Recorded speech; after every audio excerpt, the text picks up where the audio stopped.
Shalom sidang jemaat GSJA Jem Yun Long yang dikasih Tuhan. Selamat hari Minggu, selamat bergabung kembali di dalam ibadah Minggu kita. Hari ini firman Tuhan saya beri judul mencari nafkah. Saya undang sidang jemaat yang dikasih Tuhan untuk membuka firman-Nya dari Pengkhotbah pasal 6 ayat 2. Seperti biasa yang bisa membaca bersama-sama sambil bangkit berdiri, mari kita lakukan. Kalau tidak masalah. Bagaimanapun saudara ingin membacanya, mari kita baca bersama-sama. Sekali lagi, kita baca bersama Pengkhotbah 6 ayat 2, 3. Orang yang dikaruniai Allah kekayaan, harta benda dan kemuliaan, sehingga ia tak kekurangan suatu apapun yang diingininya, tetapi orang itu tidak dikaruniai kuasa oleh Allah untuk menikmatinya, melainkan orang lain yang menikmatinya. Inilah kesia-siaan dan penderitaan yang pahit.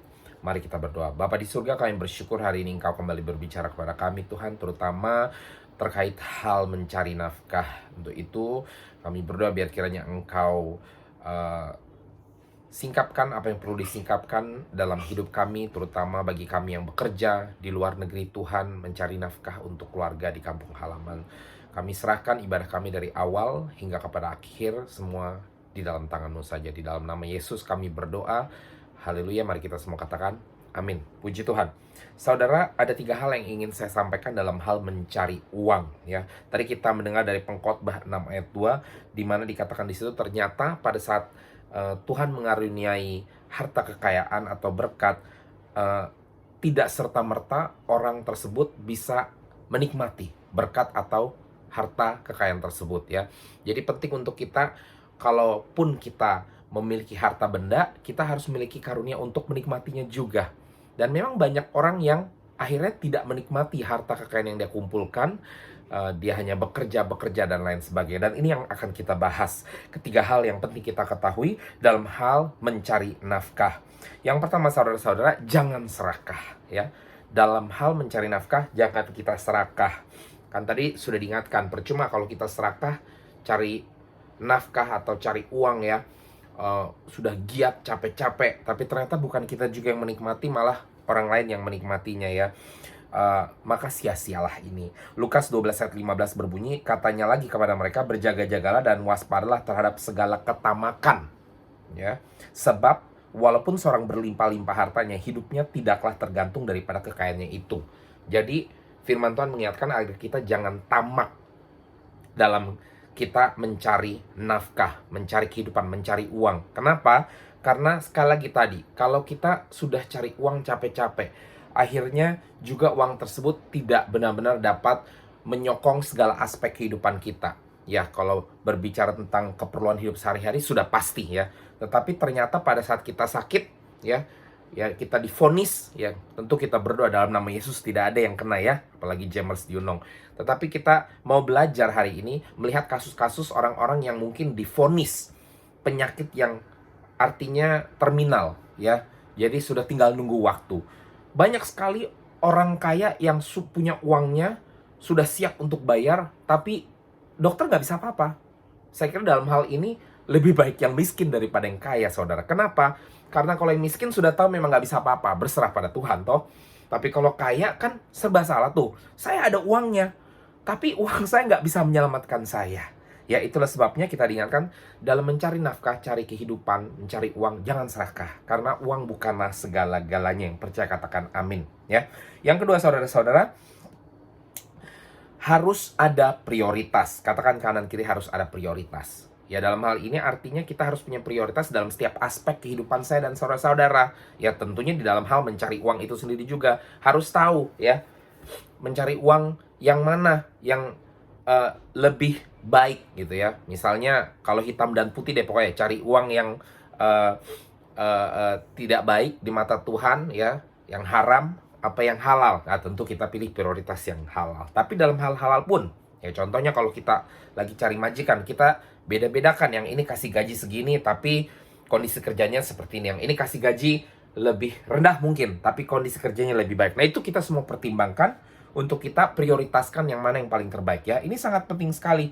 Kita harus punya prioritas, saudara-saudara. Kenapa? Supaya sekali lagi balik lagi, apa yang kita kerjakan ya, susah payah kita itu tidak sia-sia, saudara-saudara. Sebanding, saya sudah capek-capek kerja hasilnya cuma segini, ya itu nggak sebanding ya. Atau saya sudah capek-capek kerja, akhirnya saya juga nggak menikmati. Saya cuma kecapean dan akhirnya sakit, uang saya hanya untuk saya masuk rumah sakit, ya. Itu semua menjadi pertimbangan. Ini penting di dalam kita mencari nafkah, kita harus punya prioritas. Dan bukan saja dalam aspek mencari nafkahnya itu sendiri atau aspek keuangan finansial itu sendiri. Di dalam aspek kehidupan lainnya, saudara. Karena berbicara mencari nafkah itu kan untuk kehidupan. Berarti bersangkutan dengan aspek kehidupan lainnya. Ya, yang paling terlihat jelas adalah dengan keluarga. Ya, apalagi saudara yang meninggalkan kampung halaman untuk mencari nafkah untuk menghidupi keluarga.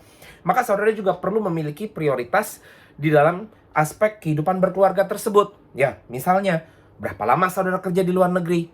Masa keluarganya di kampung halaman sudah ditinggalkan 30 tahun tidak mau juga balik dari luar negeri, ya. Artinya kita harus punya target, prioritas. Kalau kita bisa prioritas pekerjaan mana yang lebih baik, yang lebih menghasilkan, ya, maka kita akan memprioritaskan juga untuk menyimpan uang, yang prioritas mana yang harus dibayar dulu, ya, tidak menghambur-hamburkan uang. Sehingga prioritas ini yang akhirnya nanti membawa kita kepada prioritas-prioritas penting lainnya seperti keluarga. Saya kerja, oke, saat ini prioritas saya untuk keluar negeri, kerja, kumpulkan uang, kasih waktu 10 atau 15 tahun maksimum. Saya nggak mau terpisah dengan keluarga selama-lamanya. Maka kita pulang kampung, ya. Pulang kampung, kembali bertemu dengan keluarga, kembali persatukan, ya. Sudah selesai anak sekolah dan lain sebagainya. Nggak lama-lama di luar negeri, nggak sampai seumur hidup di luar negeri. Karena ada prioritas, tetap harus kembali ke keluarga. Nah, apa baiknya saudara udah cari nafkah, cari kerja, capek-capek, kumpulkan uang sudah banyak, tapi saudara nggak bisa menikmati bersama dengan keluarga, ya. Jadi saya percaya Pengkhotbah 6 ayat 2 bukan saja mengingatkan, ya, ada karunia untuk menikmati berkat yang sudah diberikan Tuhan, tapi juga walaupun kita bisa menikmatinya, tapi jauh dari kampung halaman, ya, jauh dari keluarga, ya, maka sia-sialah itu, saudara-saudara, ya. Ya, ada prioritas-prioritas lain tentunya, ya, contohnya lain adalah pelayanan misalnya, ya. Apa prioritas saudara hari Minggu? Apakah saudara harus selalu apa part time, ya? Udahlah, toh yang penting saya tetap Kristen, walaupun saya nggak bergereja, saya tetap Kristen, ya. Ya, kalau sekali 2 kali waktu nggak masalah tentunya. Kita juga tahu mungkin lagi ada bulan ini ada kepentingan lebih gitu ya di kampung halaman dan harus kirim lebih, ya carilah part time, kita mengerti kok. Tapi kalau ini menjadi gaya hidup, ya, sudah 10 tahun di Hong Kong lah, setiap minggu nggak pernah ke gereja karena alasannya harus part time, harus kerja dari Senin sampai Sabtu sampai Minggu, kerja terus, nggak pernah ada waktu relax, bahkan tidak ada waktu untuk Tuhan sama sekali. Ya, ini prioritas yang penting juga perlu dilihat. Kenapa? Karena lah uang kita kerja, apalagi yang anak-anak Tuhan, kita tahu sekali bahwa berkat kita datang dari Tuhan, tapi kita tidak ada prioritaskan Tuhan juga sama sekali, ya. Matius 6 ayat 31 sampai 34 berbunyi, sebab itu janganlah kamu khawatir dan berkata, apakah yang akan kami makan, apakah yang akan kami minum, apakah yang akan kami pakai. Semua itu dicari bangsa-bangsa yang tidak mengenal Allah. Akan tetapi Bapamu yang di surga tahu bahwa kamu memerlukan semuanya itu. Tetapi carilah dahulu kerajaan Allah dan kebenarannya, maka semuanya itu akan ditambahkan kepadamu. Sebab itu jangan khawatir akan hari besok, karena hari besok mempunyai kesusahannya sendiri. Kesusahan sehari cukuplah untuk sehari. Saya mau garis bawahi, carilah dahulu kerajaan Allah dan kebenaran. Artinya di sini Tuhan mengajarkan kita untuk memprioritaskan. Ya, tentu dalam hal ini kita diingatkan untuk prioritaskan Tuhan, maka Tuhan akan memprioritaskan saya dan saudara. Tetapi bahkan di setiap aspek yang lainnya juga, mari kita punya prioritas-prioritas yang perlu kita fokuskan untuk kita menjalani kehidupan. Matius 6 ayat 24 berbunyi, tak seorang pun dapat mengabdi kepada dua tuan, karena jika demikian ia akan membenci yang seorang dan mengasihi yang lain. Atau ia akan setia kepada yang seorang dan tidak mengindahkan yang lain. Jadi kita tidak boleh mengabdi kepada dua, ya. Kita pilih mengabdi kepada Tuhan apa kepada uang. Nggak ada yang bisa mengabdi kepada dua-duanya, ya. Begitu pula berbicara tentang prioritas, kita mengabdi kepada keluarga apa kepada uang. Kita keluar negeri cari uang untuk keluarga apa sebaliknya, ya. Kita berkeluarga untuk dapat uang, ya. Fokusnya beda loh, saudara-saudara. Kalau kita fokusnya kepada keluarga, maka kita keluar cari uang untuk keluarga. Waktunya selesai, kita kembali buru-buru, tetap fokus kepada keluarga, bukan kita keenakan di luar, ya. Kalau kita fokusnya kepada uang, seringkali banyak keluarga yang orang tuanya fokus untuk cari uang, cari uang terus sampai tidak ada waktu untuk anak-anaknya, walaupun anak-anaknya disokong uang terus, saudara-saudara, tapi anak itu akan besar tidak memiliki kasih kepada orang tuanya karena mereka bahasa kasihnya adalah uang, bukan kasih yang memiliki orang tua yang selalu ada. Setidak-tidaknya pada saat butuh untuk berbicara, butuh untuk ngobrol telepon, selalu ada, ya. Atau kalau saudara pas pulang liburan, ya, berikan waktu kepada anak, ya. Jangan udah pulang liburan cari uang lagi, jangan mau, ya. Jangan mau ditipu dengan situasi kondisi kehidupan kita. Memang kehidupan kita, ya, mungkin nggak gampang, tetapi saudara jangan mau ditipu oleh situasi kondisi keuangan atau kehidupan saya dan saudara-saudara, karena kita ingat di sini saat kita cari dulu kerajaan Allah dan kebenarannya, maka segala sesuatu akan ditambahkan. Kita orang-anak Tuhan yang selalu mencari Tuhan, maka Tuhan akan menambahkannya. Jadi harus ada prioritas di dalam kita mencari nafkah, harus ada prioritas dalam kehidupan, ya, di dalam setiap aspek di dalam hidup kita, apakah itu aspek keluarga, aspek keuangan tersendiri atau pengeluaran, lalu aspek pelayanan, aspek lain sebagainya. Mari kita harus ada prioritas yang jelas dan prioritas yang benar, maka kita akan terus diberkati dan terus dapat menikmati berkat tersebut, bukan cuma sendiri tetapi juga dengan orang-orang yang kita kasih, yaitu keluarga kita, teman gereja, dan lain sebagainya. Yang ketiga, saudara-saudara, hal penting yang perlu kita ketahui dalam hal mencari nafkah adalah terus bersyukur, ya. Kita perlu memiliki hati yang terus bersyukur. Jadi harus tahu kapan mengatakan, oh cukup, terima kasih, ya. Kenapa? Karena sekali lagi balik tadi ke firman Tuhan katakan, walaupun kita dikasih berkat, belum tentu kita bisa menikmatinya. Nah, orang yang tidak memiliki hati yang bersyukur biasanya adalah orang yang tidak bisa menikmati harta tersebut. Karena apa? Mereka akan fokus hanya kerja. Liburan juga nggak ada, saudara-saudara. Ada liburan, ya, keluarganya doang yang pergi jalan-jalan, mungkin kepala keluarganya yang terus kerja, ya. Padahal Tuhan mau kita diberkati dan kita menikmati berkat tersebut. Filipi 4 ayat 19 berbunyi, Allahku akan memenuhi segala keperluanmu menurut kekayaan dan kemuliaannya dalam Kristus Yesus.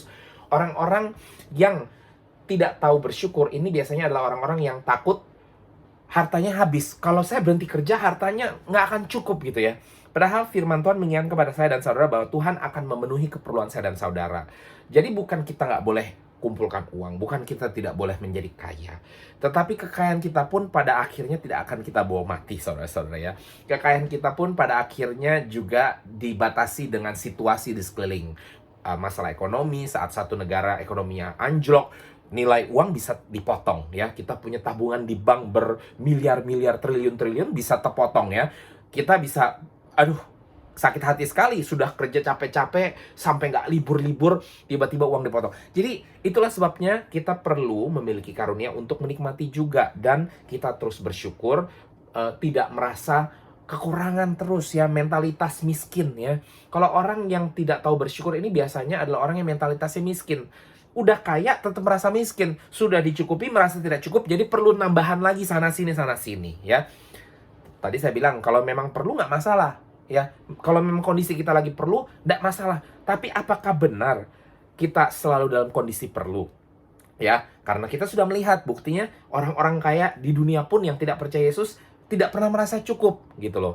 Jadi kita yang punya Yesus, mari kita ingat bahwa kita perlu bersyukur pertama-tama bahwa apa yang Tuhan sudah berikan adalah cukup. Kalau dikasih lebih, of course, kita terima dan kita terus bersyukur juga. Tetapi tidak memiliki mentalitas yang miskin, sehingga padahal sudah terpenuhi lebih dari cukup, kita merasa tidak cukup, ya. Akhirnya balik lagi kepada tadi firman di awal bahwa kita sudah capek-capek kerja, kita sudah banyak berkat, tapi kita tidak tahu cara untuk menikmati berkat tersebut. Yang tahu hanya cara untuk mencari terus berkat tersebut, tapi tidak mengerti cara menikmatinya, ya. Mari saudara kita memiliki mentalitas yang tidak miskin, ya, tapi mentalitas yang bersyukur dan berkecukupan. Dan kalau kita memiliki ini, maka saudara, saya ingatkan Maleakhi 3 ayat 10, bawalah seluruh persembahan perpuluhan itu ke dalam rumah perbendaharaan supaya ada persediaan makanan di rumahku dan ujilah aku, firman Tuhan semesta alam. Ya, kalau kita memiliki hati yang terus bersyukur, tidak miskin mentalitasnya, kita nggak akan takut untuk kita memberi persembahan, memberi perpuluhan, dan lain sebagainya. Dan pada saat kita melakukan ini, Tuhan katakan tes Tuhan. Pada saat kita tidak takut, Tuhan malah memberkati lebih lagi. Saudara, orang yang tidak bersyukur, sudah kaya pun tidak berani untuk kasih. Perhitungannya lucu memang, saudara-saudara. Pas miskin berani biasanya orangnya. Kasih, karena apa? Karena udah gak punya apa-apa. Uang saya segini nih, eh, kalaupun saya simpan nggak akan bisa bantu situasi saya. Jadi lebih baik saya memang berserah kepada Tuhan. Ya saya kasih lah, uang saya cuma tinggal $10 saja, saya kasih. Tapi kalau kita punya 10 juta, itu rasanya susah banget untuk kasih, ya. Nah, contohnya kalau saudara punya gaji, taruhlah kata 10.000 gaji saudara. Itu mungkin masih lebih gampang kasih. Oh, 1.000 kasih. Terus 10.000 per bulan saudara kasih 1.000. Nggak terlalu takut saudara-saudara. Tapi kalau itu 10 juta, berarti saudara kasih per bulan 1 juta. Dan biasanya orang makin stop nih. Aduh, 1 juta, berasa juga. Ya lucu kan? Harusnya orang kaya merasa cukup justru, tapi dunia biasanya seperti ini. Semakin kaya dia sudah langsung fokus kepada kenyataan bahwa dia akan kehilangan 1 juta. Dia lupa bahwa dia tetap punya 9 juta lebih banyak gitu loh, daripada apa yang dia hasilkan sebelumnya. Ya, makanya Tuhan ingatkan, coba tes Tuhan ya, jangan takut karena Tuhan yang akan memelihara dan memenuhi keperluan saya dan saudara-saudara. Kalau kita memiliki mentalitas ini, saudara, kita tidak akan dikontrol dengan kekayaan ya. Kekayaan kita mau dikit, mau banyak, mau setengah-setengah, tidak masalah karena kehidupan kita bersandar kepada Tuhan yang memenuhi keperluan kita. Kalaupun ada lebihnya, itu adalah bonus yang mana sekali lagi, karena kita tidak dikontrol oleh uang, kita yang mengontrol uang, maka kita dapat menikmati uang tersebut. Bukan uang yang menikmati saya dan saudara-saudara, tapi kita yang menikmati uang tersebut, yang menikmati harta kekayaan tersebut, karena Tuhan yang memberikan karunia untuk saya dan saudara menikmatinya. Amin saudara-saudara, saya harap ini menjadi berkat bagi kita semua yang mencari nafkah bagi keluarga kita, untuk kita terus jangan serakah dan harus memiliki prioritas dalam kehidupan kita dan terus bersyukur akan nafkah yang Tuhan sudah berikan. Haleluya, selamat hari Minggu, Tuhan Yesus memberkati.